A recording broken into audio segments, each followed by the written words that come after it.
Single-father janitor, handed an envelope in silence to the millionaire. When she read it, everything changed. Before we begin, tell me something about where you live. What's the weather like today? The morning rain hammered against the windows of Blake Technologies' 42nd floor as David Monroe pushed his janitor's cart through the executive hallway. At 58, his salt and pepper hair and weathered hands told stories of decades spent in shadows, cleaning up after those who never saw him. Today would be different.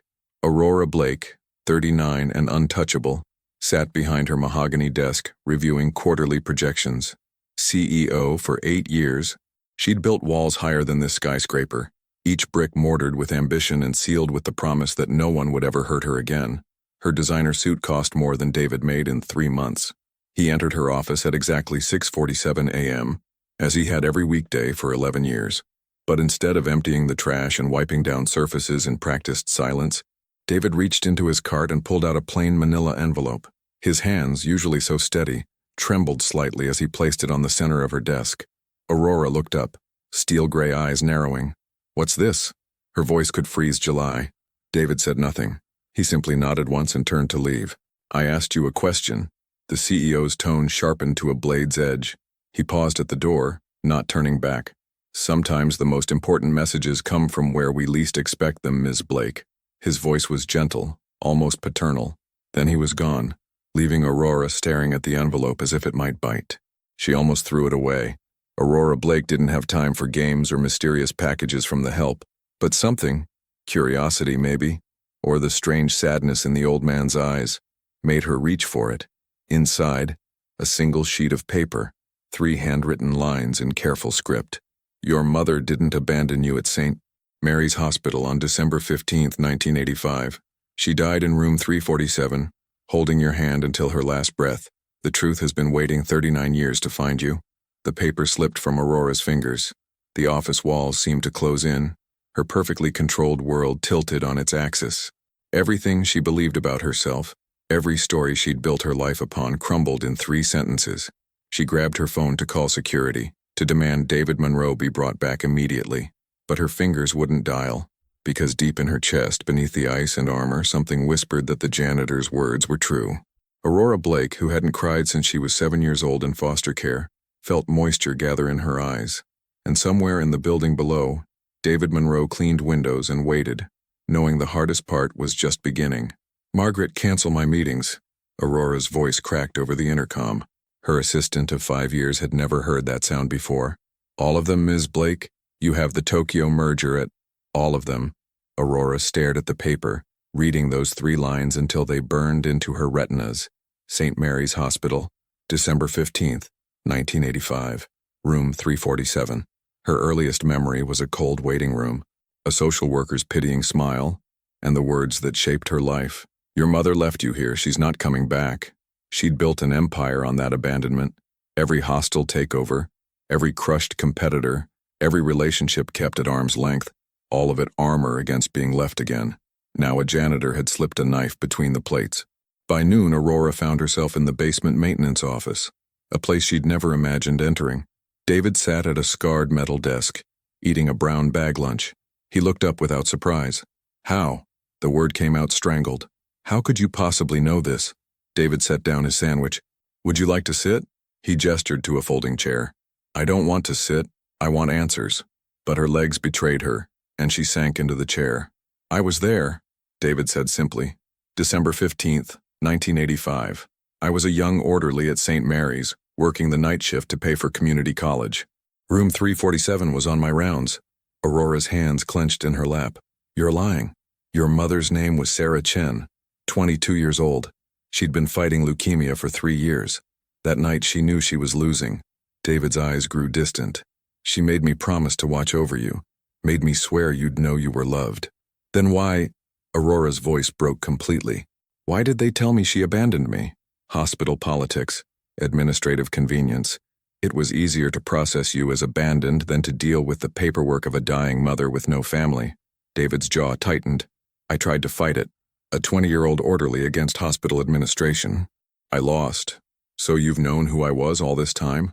11 years of emptying my trash and you never—" "I've written that letter 100 times, thrown it away 101. David pulled out a worn photo from his wallet. This is from that night. Aurora took it with shaking hands. A young Asian woman, devastatingly thin but smiling, holding a baby. The baby's eyes were already steel gray, already fierce. She sang to you, David whispered, even when she could barely breathe. Sang until the very end. The CEO of Blake Technologies, terror of boardrooms across 3 continents, crumpled. The tears came in waves. 39 years of grief and rage and loneliness pouring out in her janitor's tiny office. David didn't move, didn't speak. He simply sat witness to the breaking of Aurora Blake, knowing that sometimes we must shatter completely before we can rebuild into who we were meant to be. 3 days passed before Aurora returned to work. She moved through meetings like a ghost, signing papers and making decisions while her mind churned with questions. Who was Sarah Chen? Did she have family? Why had no one looked for the baby she left behind? David continued his rounds, but now Aurora watched for him. She noticed things she'd ignored for 11 years. The slight limp in his left leg, the way he hummed while working, the gentleness with which he tended her office plants. This man had carried her mother's last wish for 39 years.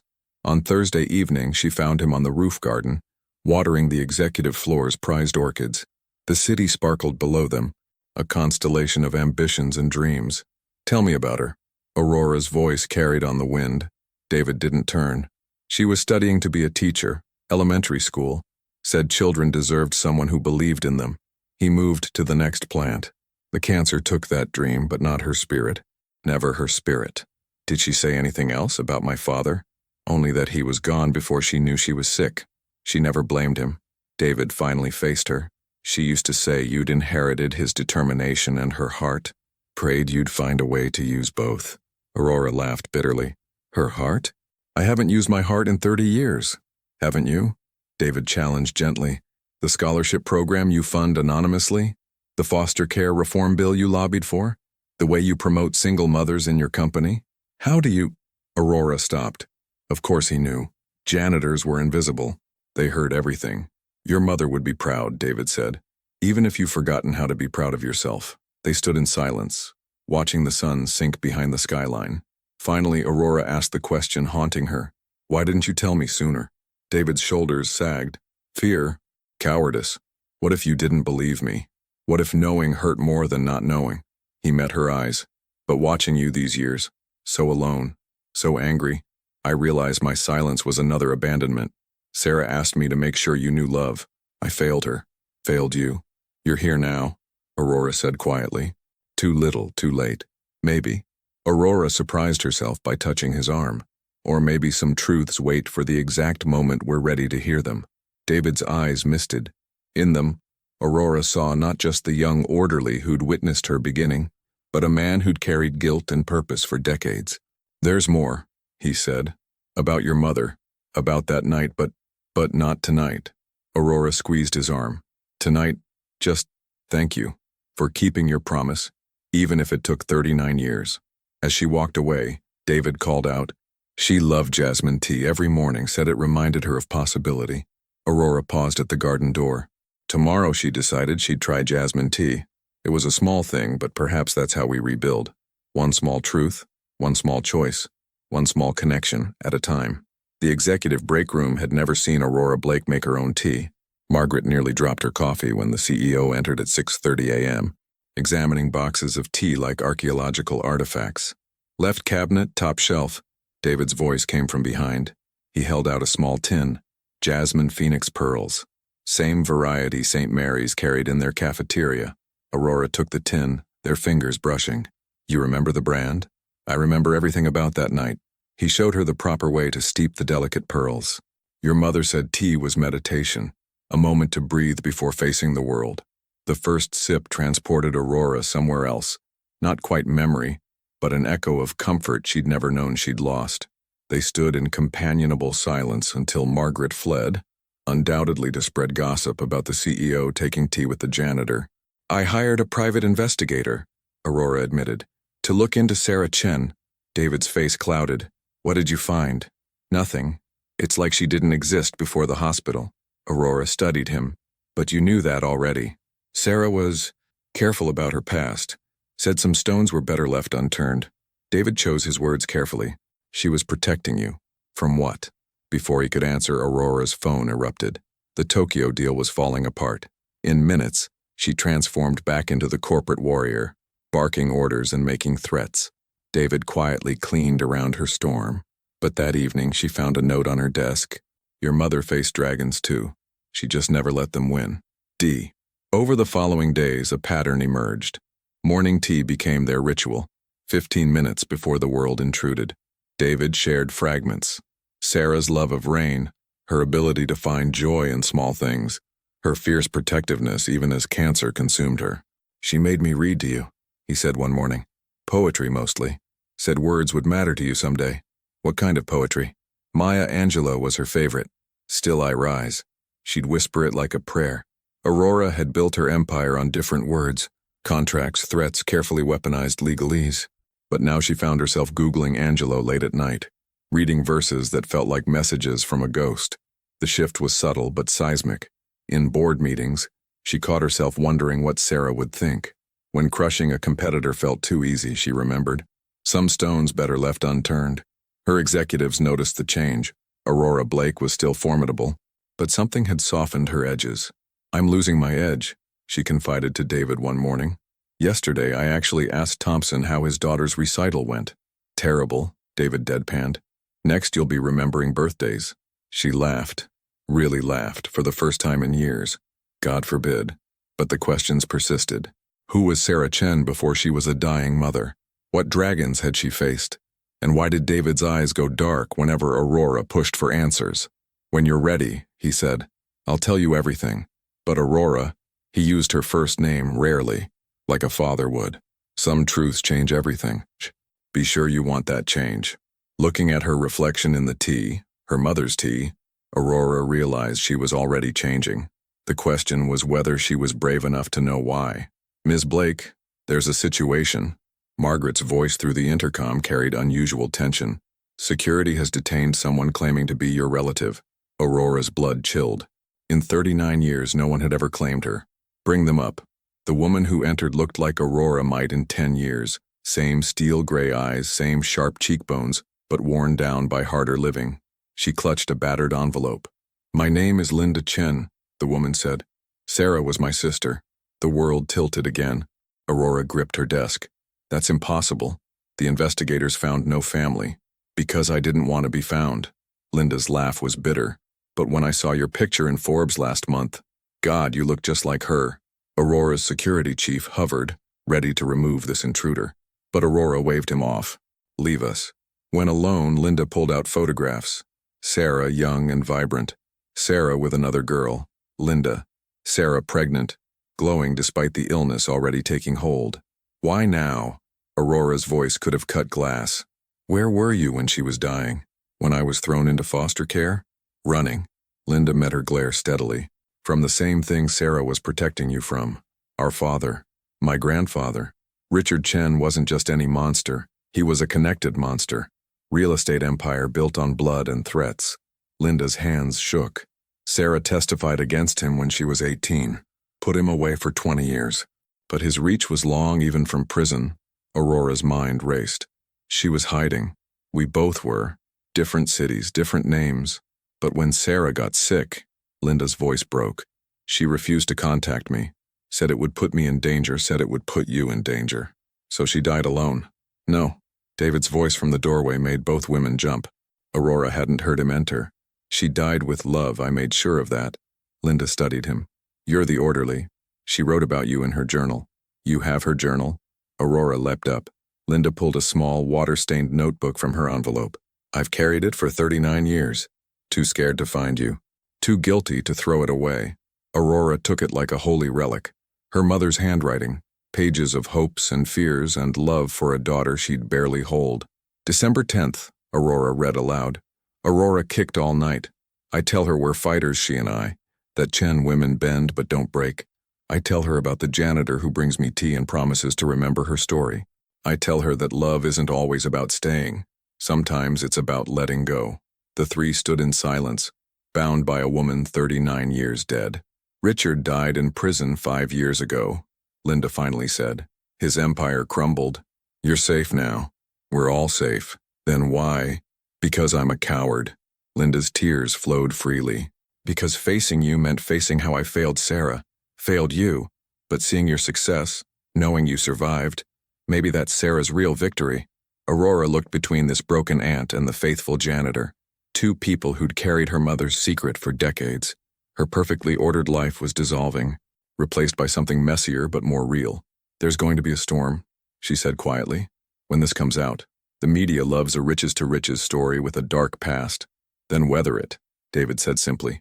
Your mother faced dragons. So can you? Aurora smiled grimly. Together?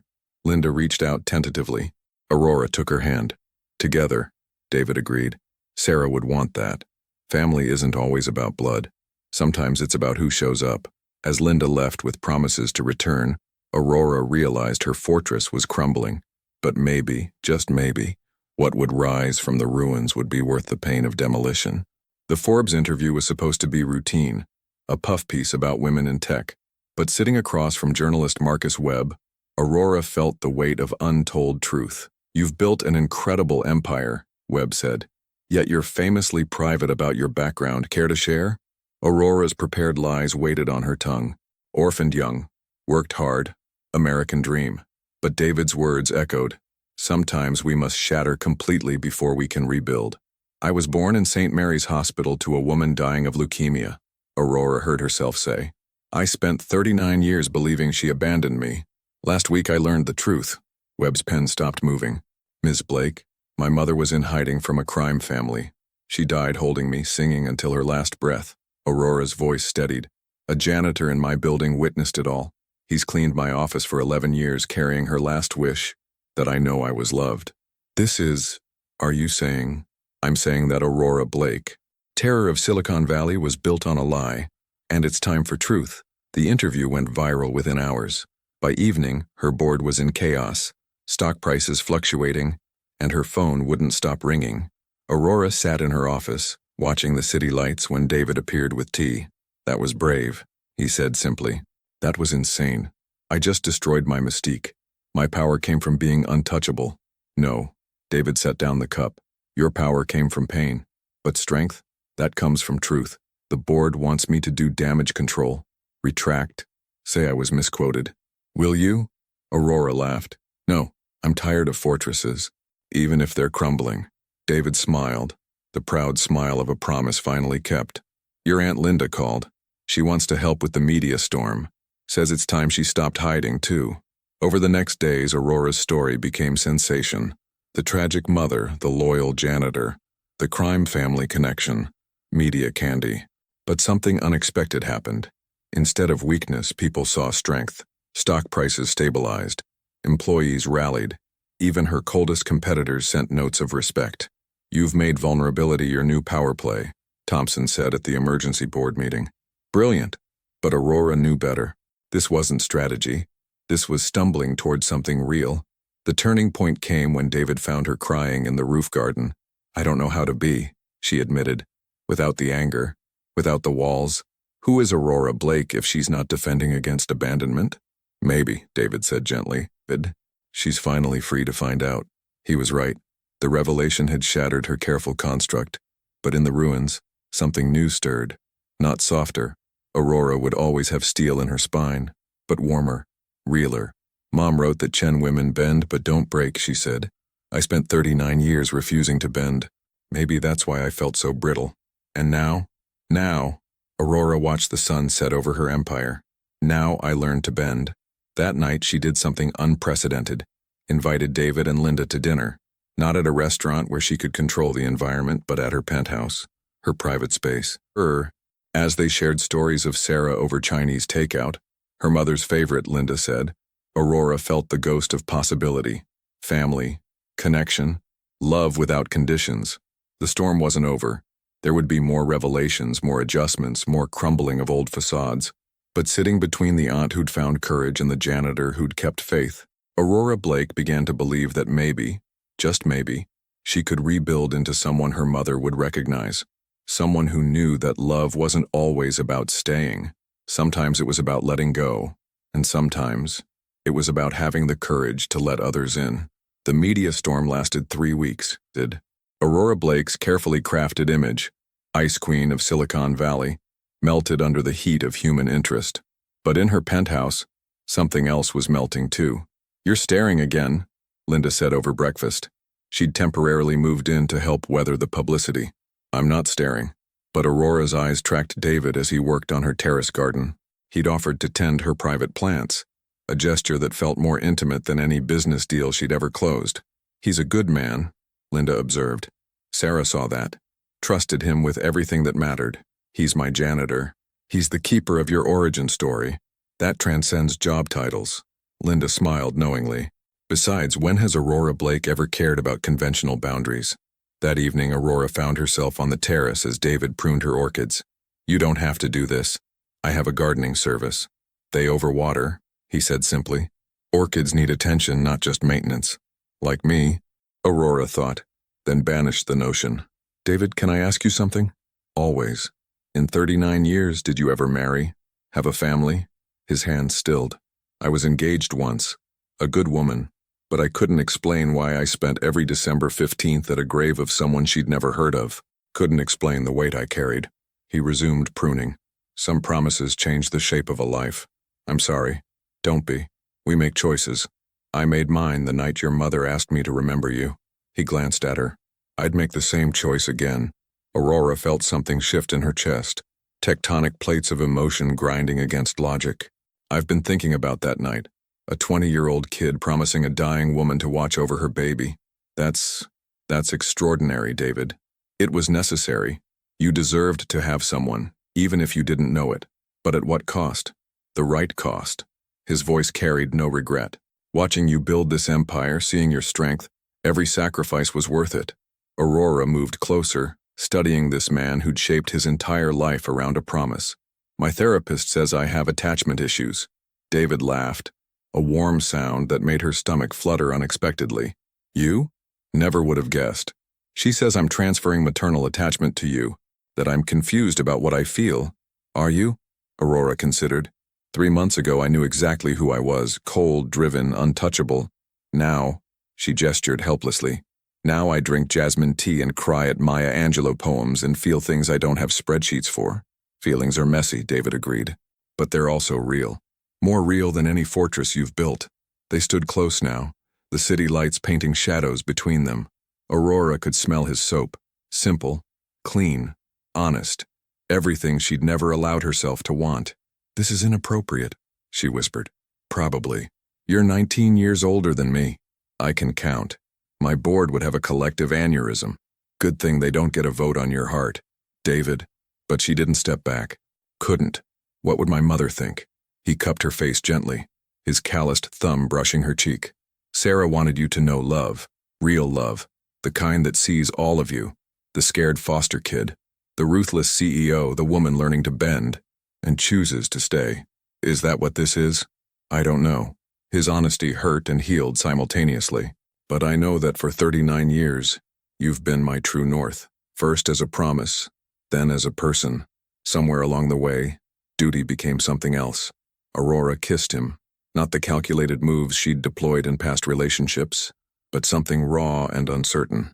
He tasted like jasmine tea and kept promises. When they parted, both breathing unsteadily, she said, "This changes everything." "Everything's already changed," David reminded her. "Question is what we build from here." Looking into eyes that had watched over her entire life, Aurora Blake made another choice that would have horrified her 3 months ago. She chose to find out. "You're dating the janitor." Board member Harrison Drake's voice dripped disapproval across the conference table. "After that media circus about your mother. Now this?" Aurora didn't flinch. "My personal life isn't board business, Harrison. It is when it affects stock prices. The optics, Aurora interrupted, are that I'm a human being capable of growth. Revolutionary concept, I know." The emergency meeting had been called after paparazzi caught her and David at dinner. Not at some 5-star restaurant, but at a tiny Vietnamese place he'd introduced her to. The photo showed her laughing, unguarded as he told stories. "He's twice your age," another member protested. 19 years. "And he's shown more integrity than anyone in this room." Aurora's voice could still freeze when needed. "Including me." Thompson, her CFO, raised a hand. "Can we discuss what really matters?" Q3 profits are up 18%. The humanity angle has actually strengthened our brand. Because it's authentic, Aurora said. For the first time in my career, I'm not performing. That resonates. But later, in her office, doubts crept in. She was risking everything: reputation, company stability, the armor that had protected her for decades. For what? A man who'd mopped her floors? No, for a man who'd carried her story when no one else would. David found her staring at the city, shoulders rigid with tension. Bad meeting? They want me to end this. Us. Say it's bad for business. Is it? She turned. Probably. I've spent my whole life calculating risks. This doesn't calculate. Love rarely does. He joined her at the window. But Aurora, if you need to choose the company, don't. She gripped his hand. Don't you dare make this noble sacrifice. You've sacrificed enough for 39 years. I'm not the one with an empire at stake. The empire was built on a lie, that I was abandoned, unwanted, alone. She faced him fully. You're the truth that unravels all of it. Of course they're scared. David studied her. But are you? Terrified, she admitted. I know how to be alone. I don't know how to be this. Loved? The word hung between them like a challenge. My therapist says I'm working through delayed attachment, that you represent the parent I never had. Aurora laughed bitterly. But that's not what I feel when you kiss me. What do you feel? Like I'm falling without a net. Like every defense I've built is useless.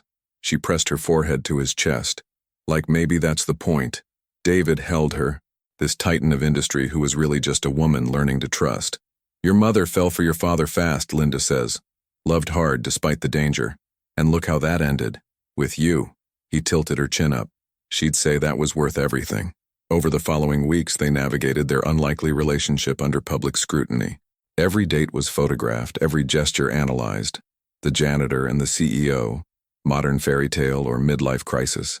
But in private moments, they built something real. David teaching her to cook in his modest apartment.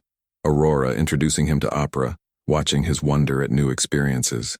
Learning each other beyond the roles that had defined them. I've never dated someone who knew me before I knew myself, Aurora said one night, tracing patterns on his chest. I've never dated someone I watched become herself, David replied. It's like seeing a flower bloom in time-lapse. That's cheesy. You love it. She did. She loved many things she'd never expected. How he still hummed while working. How he challenged her without diminishing her. How he saw through every wall to the scared girl still learning to trust. The board meets again tomorrow, she said. Final ultimatum. They're calling it. And Aurora Blake, who'd never chosen heart over spreadsheet, smiled. Let them try to calculate this. The boardroom had never seen Aurora Blake cry. But as Harrison Drake read the motion of no confidence, tears rolled down her cheeks. Not of sadness, but fury. You built this company on a reputation of strength, Drake intoned. This dalliance undermines everything. No, Aurora stood. I built this company on fear. Fear of being abandoned again, fear of being seen as weak, fear of feeling anything real. She looked at each board member. I'm done being afraid. The shareholders have seen 18% growth. Our employee satisfaction is at an all-time high. We're innovating better because I'm leading better. Aurora's voice grew stronger. Because I'm whole. Thompson cleared his throat. I moved to table the no confidence motion. Seconded. 3 voices said simultaneously. Drake's face purpled. You can't be serious. She's having a midlife crisis with the help. I'm having a life, Aurora corrected, for the first time in 39 years. If that threatens you, perhaps you should examine why. The vote split evenly. As board chair, Aurora cast the deciding vote. For herself, for David, for the messy, beautiful truth of being human. Walking out, Thompson caught her arm. That was risky. That was necessary. Aurora smiled. I'm tired of leading from fear. That evening, she found David in his maintenance office, the same place she'd first crumbled 3 months ago. He was packing boxes. What are you doing? Making things easier. He didn't meet her eyes. I'll transfer to the night shift, different building, we can still see each other. But without the complication, David Jonathan Monroe. Her voice stopped him cold. Look at me. He did, and she saw it all. The guilt, the fear of costing her everything, the habit of sacrifice. I just fought my entire board for this. For us. Aurora moved closer. Don't you dare run now. I'm trying to protect you. I'm not a baby in room 347 anymore. I don't need protection. She gripped his hands. I need partnership. I need the man who sees me, all of me, and stays. Aurora, I love you. The words felt like jumping off a cliff, not because you saved my story or kept your promise, but because you're David, who hums off key and makes terrible coffee but perfect tea, who tends plants like they're children and reads poetry to gravestones. David's hands shook in hers. I'm 19 years older. I have a bad knee and a modest savings account. You're not perfect. Thank God. Aurora laughed through tears. Perfect was killing me. He kissed her then, desperate and deep, 39 years of careful distance collapsing into connection. I love you too, he whispered. Loved the idea of you for decades. Loved the reality of you more. Even the messy parts? Especially those. They held each other in his small office, surrounded by cleaning supplies and time cards. The mundane made sacred by truth. So what now? David asked. Now we figure it out? Together. Messily. Honestly. Aurora smiled. Like normal people do. You'll never be normal. No, she agreed. But maybe I can be real. That night she brought him to the penthouse officially. Not sneaking, not hiding. Linda cooked dinner, telling embarrassing stories about young Sarah. They talked about future plans. David returning to school to finish his degree. Aurora restructuring the company to focus on ethical tech. Linda moving to the city permanently. Sarah would be amazed, Linda said, watching Aurora and David move around each other with easy intimacy. Her daughter and her guardian angel. Not angel, David corrected. Just a man who kept a promise. Sometimes, Aurora said, that's the most angelic thing of all. Later, on the terrace where everything shifted, Aurora asked, do you think she knows, my mother, that you kept your word? David pulled her close. I think she knew you'd find love, however it came. Through a janitor's cart and an envelope. Through truth, he corrected. Everything else was just logistics. Aurora Blake, CEO, orphan, daughter, survivor, looked out at her city and felt for the first time home. 6 months later, Aurora stood in St. Mary's Hospital, room 347. It was a supply closet now, but David had pulled strings for this moment. This is where she died? Aurora touched the walls reverently. This is where you were loved into existence, David corrected. Even as life left her, she was giving it to you. Linda stood beside them, holding a small urn. I've carried her ashes all these years. Too afraid to let go. Too guilty to give her peace. Where should we? Aurora's voice broke. The roof garden, David suggested. She loved heights. Said they made problems seem smaller. They climbed to where a small garden overlooked the city. Aurora had donated it last month. The Sarah Chen Memorial Garden for families saying goodbye. As Linda opened the urn, Aurora felt something release in her chest. What do I say? Whatever needs saying. David squeezed her hand. Mom, Aurora began, then stopped. The word felt foreign, but right. I'm 39 years old and I'm just learning who you were, who I am because of you. She scattered some ashes. I spent so long angry at you for leaving, but you didn't leave. You stayed until the last second. Linda added her portion. Sister, I'm sorry I wasn't brave like you, but your daughter, she got all our courage, and more. David took the last portion. Sarah, I kept my promise. She knows she was loved. She knows she is loved. He met Aurora's eyes. She's teaching me about love too. They watched the ashes dance on wind, carrying Sarah Chen to the city she'd never gotten to show her daughter. There's something else, Linda said, pulling out a small box. Sarah's engagement ring from Aurora's father. She left it with me before the trial. Aurora took the simple gold band with a modest diamond. She loved him? Even after he left? She understood him. The fear, the pressure from the families. Linda smiled sadly. Said love doesn't always mean staying together. Sometimes it means letting go. Do you know where he is? He died 5 years ago. Car accident. Never married, the obituary said. Linda hesitated. He had a photo in his wallet. A young pregnant woman. The police thought it was strange. No identification. Just the picture.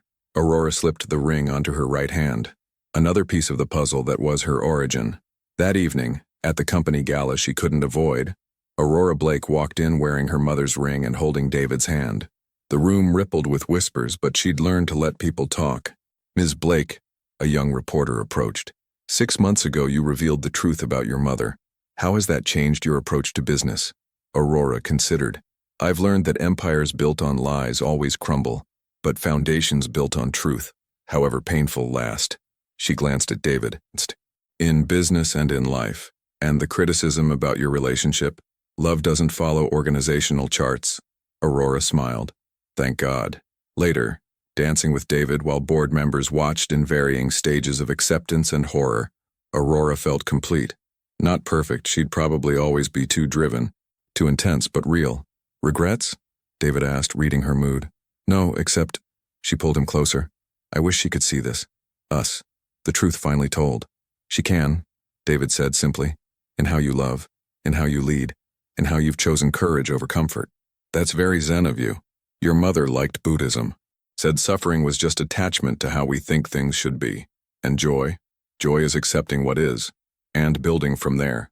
Aurora Blake, no longer orphaned by lies, danced with the man who'd carried her truth. Around them, the empire she'd built on fear transformed into something built on love. It wasn't a fairy tale. Fairy tales were easier. This was real life, messy, complicated, worth everything. I want to marry you, she said suddenly. David stopped dancing. Aurora, not now, not yet, but someday. She met his surprised gaze. Fair warning, he laughed, spinning her. Only you would propose as a business notification. Is that a yes? That's a, we'll see. But his eyes said yes. His hands said yes. His 39 years of faithfulness said yes. They danced on, the janitor and the CEO, proof that love writes its own rules. You're getting married in maintenance? Thompson stared at the invitation. Your wedding venue is the basement office where you first confronted David? It's where I started becoming real, Aurora explained. Reviewing flower arrangements. Seems fitting to make it official there. A year had passed since the ashes, since the dance, since Aurora Blake chose love over logic. The company thrived under her transformed leadership. She'd launched initiatives supporting foster children, funded hospitals, and somehow made vulnerability a corporate strength. The media will have a field day, her publicist warned. Let them. Aurora smiled. I'm marrying a man who mopped my floors for 11 years because he promised my dying mother to remember me. That's our story. Why hide it? David entered with tea, their morning ritual now shared in the CEO office. Having second thoughts?